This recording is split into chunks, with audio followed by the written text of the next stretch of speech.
pemerintah ingin memastikan, prinsipnya dulu ya Mbak Rosi, saya ingin sampaikan, pemerintah memastikan bahwa pesangon betul-betul menjadi hak dan dapat diterima oleh pekerja atau buruh. Jadi ini yang selama ini menjadi isu sebenarnya. Di atas kertas memang jumlahnya sangat besar, tapi sesungguhnya yang ada adalah pesangon itu tidak diterima oleh pekerja atau buruh dengan berbagai alasan. Oleh karena itu prinsip yang diatur di undang-undang ini adalah memastikan bahwa pesangon betul-betul menjadi hak dan dapat diterima oleh pekerja atau buruh. Dalam hal terjadi pemutusan hubungan kerja di pasal 156, dalam hal terjadi pemutusan hubungan kerja, pengusaha wajib membayar uang pesangon dan atau uang penghargaan masa kerja dan atau penggantian hak yang seharusnya diterima.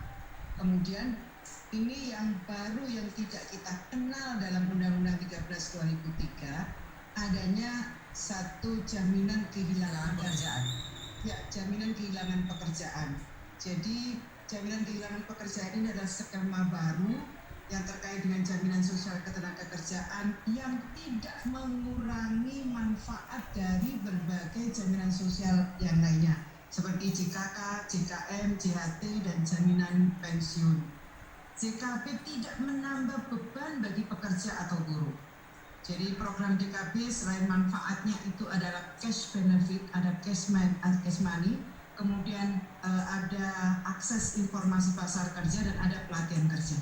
Jadi yang harus kita persiapkan ketika pekerja itu mengalami PHK, maka yang dibutuhkan oleh pekerja yang mengalami PHK itu adalah dia punya sangu, punya bekal untuk dia mencari mendapatkan pekerjaan baru, dan itu di dalam bentuk cash benefit, cash money yang harus diberikan di luar yang pesangon yang ada menjadi kewajiban dari pengusaha. Dan yang dibutuhkan ketika seseorang mengalami PHK, maka dia membutuhkan pekerjaan baru yang bisa saja karena kondisi tertentu keahliannya, kompetensinya tidak dimiliki oleh pekerja itu, maka pemerintah hadir dengan memberikan vokasi, pelatihan vokasi. Dan yang paling penting ketika orang itu di PHK, maka dia harus dengan mudah mendapatkan akses pasar kerja yang terbuka, yang bisa diakses oleh para pekerja. Baik. Maka manfaat dari JKP ini adalah adanya akses atau informasi pasar kerja. Jadi kalau kelihatannya memang tadi 32 ada pengurangan di situ Bu, itu yang dilihat dari 32 kali gaji, lalu kemudian cuma 25 kali gaji kalau di PHK. Itu betul Mbak Rosi, kalau dilihat kali-kaliannya seperti itu. Tapi lihatlah sebenarnya pentingnya mendapatkan vokasi, karena dengan vokasi, dengan keterampilan, kompetensi baru, maka dia diharapkan bisa mengakses pekerjaan dengan mudah. Dan ini itu kan juga sebenarnya ada nilainya pelatihan vokasi itu. Di samping kalau cash money itu kebutuhannya adalah dia punya sangu, punya bekal ketika dia punya bekal untuk dirinya dan keluarganya. Tapi yang paling penting sesungguhnya adalah kompetensi yang dibutuhkan ketika dia ingin mendapatkan pekerjaan baru. Dan yang paling penting sebenarnya akses keterbukaan atau ada pasar kerja yang disiapkan oleh pemerintah. Itu kan memang tidak dalam bentuk cash money, tapi nilainya dalam pandangan saya justru itu yang dibutuhkan.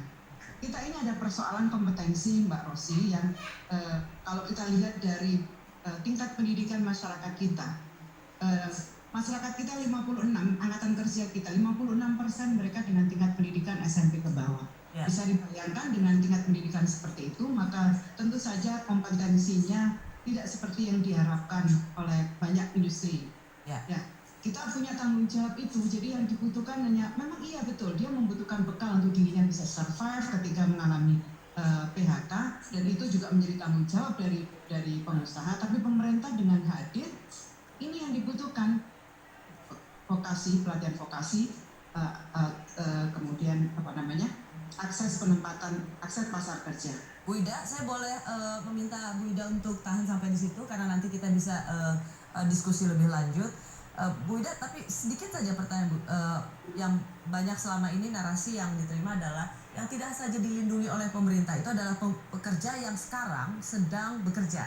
tetapi juga mereka yang membutuhkan pekerjaan. Jadi kan selama ini kan ingin menjadi pegawai tetap atau pekerja tetap.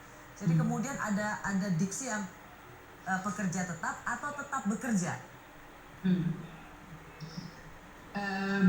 Saya kira begini Pak Rosi, pekerjaan itu ada pekerja tetap, ada pekerja tidak tetap.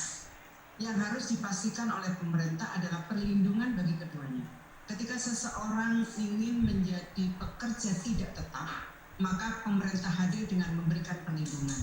Karena sekarang Mbak Rosi, anak-anak milenial kita justru mereka tidak ingin terikat dengan perusahaan tertentu. Dia suka dengan tantangan baru, dia suka dengan karena itu yang diarahkan adalah tetap bekerja. Nah, yang paling penting bukan di situ Mbak Rosi. Yang penting adalah ketika itu menjadi pilihan, bukan menjadi pekerja tidak tetap, ketika itu menjadi pilihan, maka yang harus bisa dipastikan adalah perlindungan sosialnya.